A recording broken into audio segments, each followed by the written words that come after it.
যিনি ভূমণ্ডল ও নভমণ্ডলের মালিক। তারপরে পরে আকায়ে নামদার তাজদারি মদিনা মুহাম্মদুর রাসূলুল্লাহ সাল্লাল্লাহু আলাইহি ওয়াসাল্লাম পর হাজার হাজার দরুদ ও শান্তির সুধা বর্ষিত হোক। আমিন, আল্লাহুম্মা আমিন।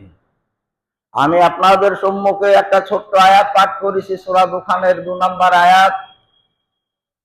সেই আয়াত ও সূরা লাইলাতুল কদর, এই সমস্ত বিষয়গুলো নিয়ে আজকে আলোচনা হবে। রমজান মাস আমরা 3-এর 2 অংশ অতীত করেছি, তৃতীয় অংশ বর্তমান চলছে। আল্লাহ তাআলা রমজান মাসের ইবাদত এবং বন্দেগী রোজাদারদের জন্য যেভাবে সাজিয়েছেন পর্যায়ক্রমে, আমরাও যেমন কোনো মানুষের কোনো কাজ হঠাৎ ভারী কাজ তাকে দেওয়া হয় না। প্রথম হালকা কাজ, সেই কাজকে কিছুদিন পর আবার একটু বাড়িয়ে দেওয়া হয়, আবার কিছুদিন বাড়িয়ে দিলে সে কাজ করতে পারে। কেউ হয়তো 10 কেজি বোঝা বইতে পারে, 10 কেজি বোঝা কিছুদিন বাওয়ার পরে 15 কেজি চাপিয়ে দিলে নিয়ে যেতে পারবে, তারপরে 20 কেজি দিলে আবার নিয়ে যেতে পারবে। বইতে বইতে দেখা যাবে তার বোঝা বেশি বহন করার অভ্যাসটা হয়ে যায়। আল্লাহ তাআলা ইবাদত এবং বন্দেগীর ক্ষেত্রে এই রোজাদার ব্যক্তিদের জন্য ঠিক সেইভাবেই এই রমজান মাসকে সাজিয়েছেন। রমজান যখন ফরজ হলো 2য় হিজরিতে, সেই বছরের জন্য আল্লাহ তাআলা যে বিধান রেখেছিলেন, ওয়ায়ুতিকুনা ফিদিয়াতুন তাআমু মিসকিন ফামান তাতাব্বাআ খায়রান ফাহুয়া খায়রুল লাহু ওয়া আনতাসুমু খায়রুল লাকুম ইন কুনতুম তা'লামুন। আল্লাহ তাআলা সেই বছর বললেন, তোমরা সিয়াম ব্রত পালন করো, রোজা তোমাদের উপরে ফরজ হয়েছে, তোমরা রোজা রাখো। কিন্তু যদি কেউ কোনো অসুবিধা মনে করো, তাহলে সে ফিদিয়া দিতে পারো, মানে রোজা না করে কোনো মিসকিন খাওয়াইতে পারো। এই সুযোগটা শুধু সেই বছরটার জন্য ছিল। পরের বছরে আল্লাহ তাআলা আবার আয়াত নাযিল করলেন, ওয়ামান শাহিদা মিনকুমুশ শাহরা ফালইয়াসুমহু ওয়ামান তাতাব্বা খায়রান ফাহুয়া খায়রুল লাহু। খায়রুল লাহু কথাটা উড়ে গেল। এখানে আল্লাহ তাআলা বললেন, যে ব্যক্তি মুকিম রমজান মাসে, যে সমস্ত মানুষ রমজান মাসে বাড়িতে অবস্থান করবে, তাদের রোজা ছাড়ার কোনো সুযোগ নাই, তাদেরকে রোজা রাখতেই হবে। ওয়ামান, আর যে ব্যক্তিরা রমজান মাসে অসুস্থ থাকবে আর যারা সফরে থাকবে, সেই সমস্ত ব্যক্তিগুলোকে রোজা ছাড়তে তারা পারে। সেই সঙ্গে সঙ্গে গর্ভবতী মায়েরা এবং যে সমস্ত মায়েরা বাচ্চাদের দুধ পান করাচ্ছে, সেই সমস্ত মায়েরা রমজান মাসে রোজা ছাড়তে পারে। কিন্তু ইদ্দাতুম মিন আইয়ামিন উখারা, এদের একবারে ছাড় নয়, এদের অন্য মাসে তাদের সুবিধা মতো সময়ে সেই রোজাকে তারা পালন করে নেবে, পূরণ করে নেবে। তাহলে যারা রমজান মাসে যারা অসুস্থ, কষ্ট করে রোজা রাখার কোনো দরকার নেই। রোজা রাখলে তার অসুখ বাড়বে, রোজা রাখলে তার অসুস্থতা বাড়ার সম্ভাবনা আছে। এই সমস্ত ব্যক্তিরা রোজা ছেড়ে দেবে, অন্য মাসে পূরণ করবে। যারা সফরে থাকবে, রোজা রাখার অসুবিধা হলে তারাও রোজা ছাড়তে পারে। আর মেয়েদের 2 শ্রেণী, গর্ভবতী মায়েরা এবং দুধ পান করা মায়েরা রোজা ছাড়তে পারে, তারা অন্য সময় রোজাকে পূরণ করে নেবে। তাছাড়া কোনো মুকিম ব্যক্তির রোজা ছাড়ার কোনো সুযোগ নেই। এখন আল্লাহ তাআলা পরের বছরে গিয়ে রোজা সমস্ত মুকিমের জন্য ফরজ করলেন। এখন এই রমজান মাসের যে রোজা, আমরা 3-এর 2 অংশ আমরা পার করেছি। আজকে 23 রোজা, অর্থাৎ প্রথম 10 দিন, দ্বিতীয় 10 দিন অতীত হয়েছে। এখন আল্লাহ তাআলা এই শেষ 10 দিন এই রোজাদারদের উপরে আরো ইবাদতের বোঝা বাড়িয়ে দিয়েছেন। যারা 20টা রোজা অতীত হলো, 20টা রোজা যারা পালন করেছে, তাদের জন্য আরো কিছু বাড়তি বোঝা দিলেও তারা টানতে পারবে। আল্লাহ তাআলা সেই আশা ভরসা নিয়ে রোজাদারদের উপরে বাড়তি ইবাদত দিলেন শেষ 10 দিনে। আকিফুনা ফিল মাসাজিদে ওয়া তিলকা হুদুদুল্লাহ, আল্লাহ তাআলা মসজিদে ইতিকাফের কথা বললেন শেষ 10 দিনে। 20টা রোজা যারা করে এসেছো, রোজা রাখার অভ্যাস হয়েছে, রোজা রাখার মানসিকতা তৈরি হয়েছে, রোজা রাখার যে কষ্ট প্রথম দিকে পেয়েছো, সেই কষ্ট এখন দূরীভূত হয়েছে। ফলে রোজা রাখার যে কষ্টটা এখন আর অত হয় না। এখন মানুষের শরীর রোজাকে মানিয়ে নিয়েছে। তারা ভোরে খায়, সন্ধ্যায় ইফতার করে, অন্য সময় সারাদিন কত পানি কত খাবার খাওয়ার ইচ্ছা করে, কিন্তু রমজান মাসে সে খাবার খাওয়ার ইচ্ছাও হয় না, কেউ ইচ্ছা করেও না। এটা আল্লাহ তাআলার বিশেষ রহমত। আল্লাহ তাআলা তার মনের মধ্যে জাগ্রত এই রমজান মাসে প্রতিটা রোজাদারের মধ্যে আল্লাহ তাআলা বিরাজমান আছে, যার জন্য তার সামনে খাওয়ার সুযোগ আসার পরেও, পান করার সুযোগ আসার পরেও তারা পান করে না এবং খায় না। তার কারণ আল্লাহকে সে স্মরণে রেখেছে, আমি আল্লাহর জন্য রোজা করেছি। যার জন্য আল্লাহ তাআলা বলেন, আমি এই রোজাদারদের মজুরি আমি নিজে হাতে দেব। এই আল্লাহ তাআলার কথা। যাই হোক, মানুষ রোজা রেখেছে আল্লাহকে স্মরণ করার জন্য। প্রথম দিনে যে আয়াতে আলোচনা হয়েছিল লাআল্লাকুম তাত্তাকুন, রোজা রাখার পরে মানুষ পরেজগার হবে, আল্লাহওয়ালা হবে, খোদা ভীরু হবে, আখিরাত মুখী হবে, সেটা হতেই হবে। আল্লাহ তাআলা সেটা বলেছেন রোজা রাখার কারণে। রোজাদারদের এই পরিস্থিতি, তাদের ইমানি জাগ্রত, ইমানি চেতনা তাদের জাগ্রত হবে, সেটাই হওয়া উচিত।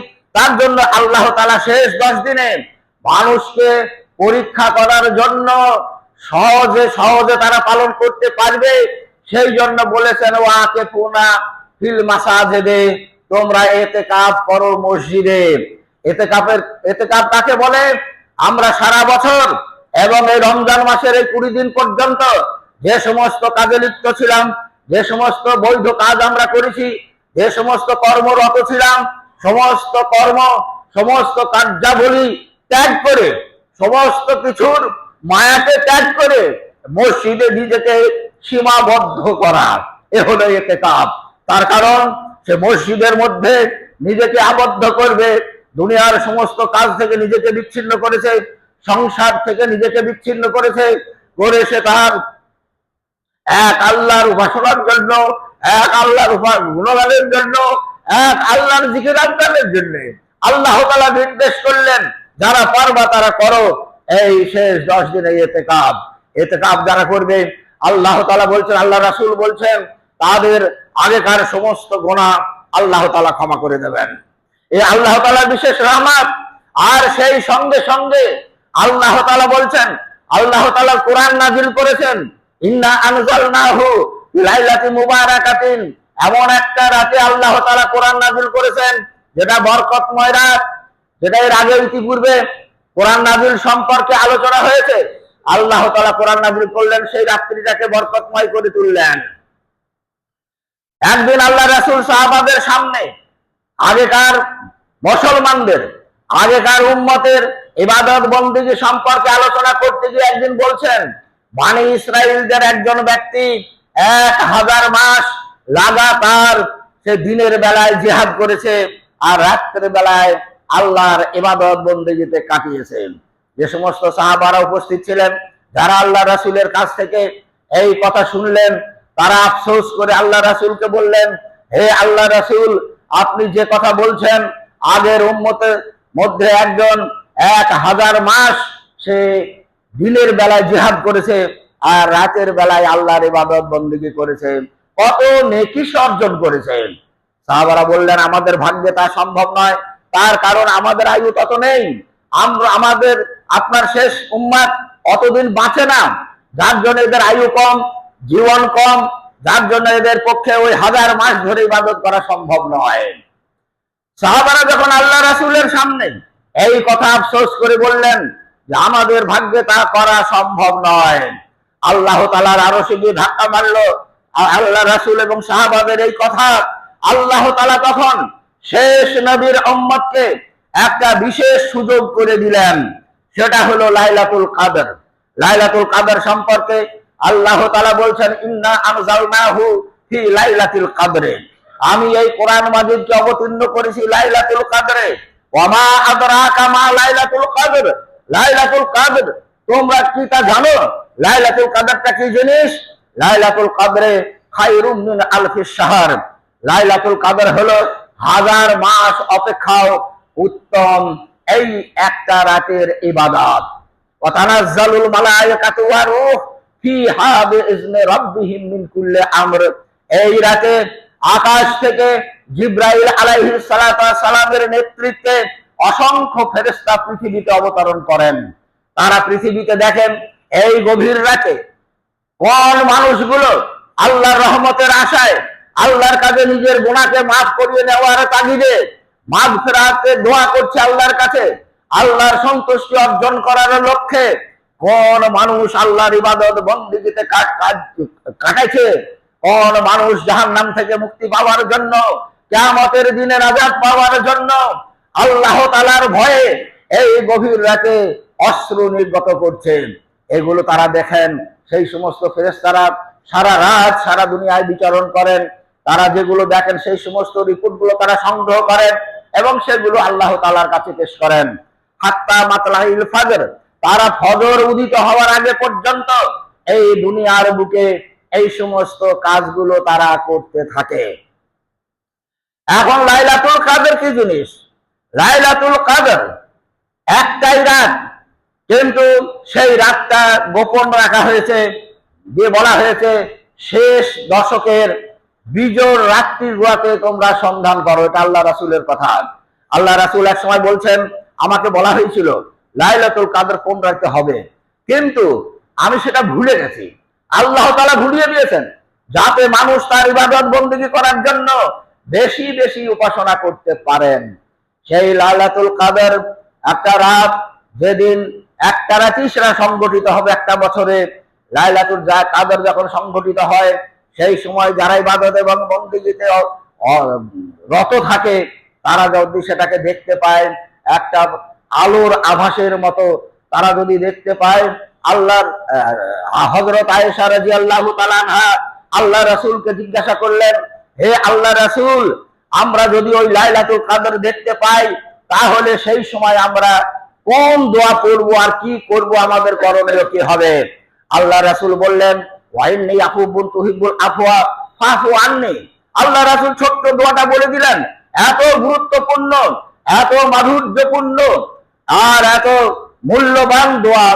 আল্লাহ রাসূল বললেন হযরত আয়েশার প্রশ্নের উত্তরে, আল্লাহুম্মা ইন্নী আফুবুন তুহিব্বুল আফওয়া ফাফু আননি। হে আল্লাহ, তুমি ক্ষমাশীল, তুমি ক্ষমা করতে ভালোবাসো, আর তুমি আমাকে ক্ষমা করে দাও। এটাই হলো দোয়া লাইলাতুল কদরের, এটাই দোয়া। যে 5টা রাত আমরা জানি না কোন রাতে হবে, সেই রাতের এই দোয়াটাই খুব বেশি বেশি পাঠ করা দরকার, যেটা আল্লাহ রাসূল শিখিয়ে দিয়েছেন। আল্লাহুম্মা ইন্নী আফুবুন তুহিব্বুল আফওয়া ফাফু আননি। হে আল্লাহ, তুমি ক্ষমাশীল, তুমি ক্ষমা করতে ভালোবাসো, আর তুমি আমার জীবনের সমস্ত গুনাহ মাফ করে দাও।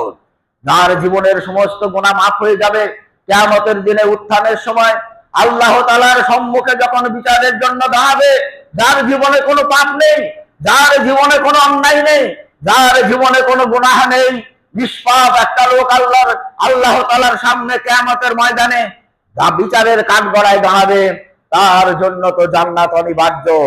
তাই দেখুন, লাইলাতুল কদরের সময় দোয়া অবশ্যই কবুল হবে। আল্লাহ রাসূল এটা শিখালেন না যে আমাকে দুনিয়ার সম্পদ দাও, আমাকে মেলা টাকা পয়সা দাও, আমাকে জনবল দাও, অর্থবল দাও, কোনো কিছু শিখালেন না। শুধু শিখালেন একটা ছোট্ট দোয়া, যে আল্লাহ তুমি ক্ষমাশীল, তুমি ক্ষমা করতে ভালোবাসো, তুমি আমাকে ক্ষমা করো। এই দোয়াটুকু, যার জীবনের সমস্ত গুনাহ মাফ হয়ে যাবে, যার জীবনের সমস্ত পাপ মোচন হয়ে যাবে, তার থেকে ভাগ্যবান আর কেউ নেই। তাই আল্লাহ রাসূল বলছেন, এই রমজান মাসে, যে আগে যেমন একটা হাদিসে বলেছিলাম, রমজান মাস আসলো আর যারা তাদের গুনাহকে মাফ করিয়ে নিতে পারলো না, তার থেকে হতভাগা আর কেউ নেই। এই শেষ রজনীর কথাও বলা হয়েছে, লাইলাতুল কদর আর এই আকিফুনা ফিল মাসাজিদ, ইতিকাফ, এইগুলার ভেতর দিয়ে আল্লাহ তাআলা তাদের গুনাহ মাফের যে ব্যবস্থাগুলা রেখেছেন, এগুলাও যারা গ্রহণ করতে পারলো না, তারা একটা বড় সম্পদ এই বছরকার জন্য তারা হারালো। আবার 1 বছর পর ছাড়া আল্লাহ তাআলা এই সুযোগ তার কোনো বান্দার জন্য তা দেবেন না। এখন এই রমজান মাসের লাইলাতুল কদর 2টো রাত্রি অতীত হয়েছে, 21 এবং 23। আজকে 23-এর রোজা, 23 রাত পার হয়ে গেছে, আর 3টে সামনে আছে, 25, 27, 29। লাইলাতুল কদরে কোন রাতে হলো তার কিছু নমুনা আছে, তার কিছু নিশানা বলা হয়েছে, কিন্তু সেই নিশানাগুলো লাইলাতুল কদর হওয়ার পরে, আগে কোনো নমুনা বলা হয়নি যে আজকে হতে পারে। এইরকম কোনো নিশানা নেই, এইরকম কোনো নিদর্শন নেই। কিন্তু হয়ে যাওয়ার পরের যে নিদর্শন বলা হয়েছে সেটা হলো, আমি উদাহরণস্বরূপ বলছি, যদি আজকের রাতে হয়ে থাকে তাহলে আজকে যখন সূর্য উদিত হবে, সূর্য উদিত হওয়ার পরে, সূর্য যখন লাল হয়ে ওঠার পরে পরেই দুনিয়ার বুকে তার যে ছটা ছড়িয়ে পড়ে, এই তার কিরণ দুনিয়ার বুকে আসতে একটু সময় লাগবে। সূর্য অনেকক্ষণ লাল হয়ে ওঠার পরে তার ছটাগুলো দুনিয়ার বুকে ছড়াবে। আর সারাদিনের আকাশ ফাঁকা থাকলেও রোদের অত তীব্রতা থাকবে না, রোদ থাকবে নরম, হালকা হালকা হাওয়া বইতে পারে, আকাশ মেঘলা থাকতে পারে, কখনো কখনো রাতে বা দিনের বেলায় বর্ষার মতন হালকা হালকা বৃষ্টি হতে পারে। এগুলা হলো লাইলাতুল কাদের হওয়ার নিদর্শন। হয়ে যাওয়ার পরে যে রাতে হবে তার পরের দিনটার অবস্থা ওই রকম হবে, তখন ধরে নেওয়া যেতে পারে গত রাতে লাইলাতুল কাদের হয়ে গেছে। আল্লাহ রাসূলের জামানায় যেটা হয়েছিল সেটা ছিল 27 রাত। এখন আল্লাহ রাসূল যখন বলেছেন তোমরা লাইলাতুল কাদেরকে সন্ধান করো শেষ দশকের বিজোড় রাত্রিগুলো, ফলে সব রাত্রিগুলোকেই আমাদের খুঁজতে হবে।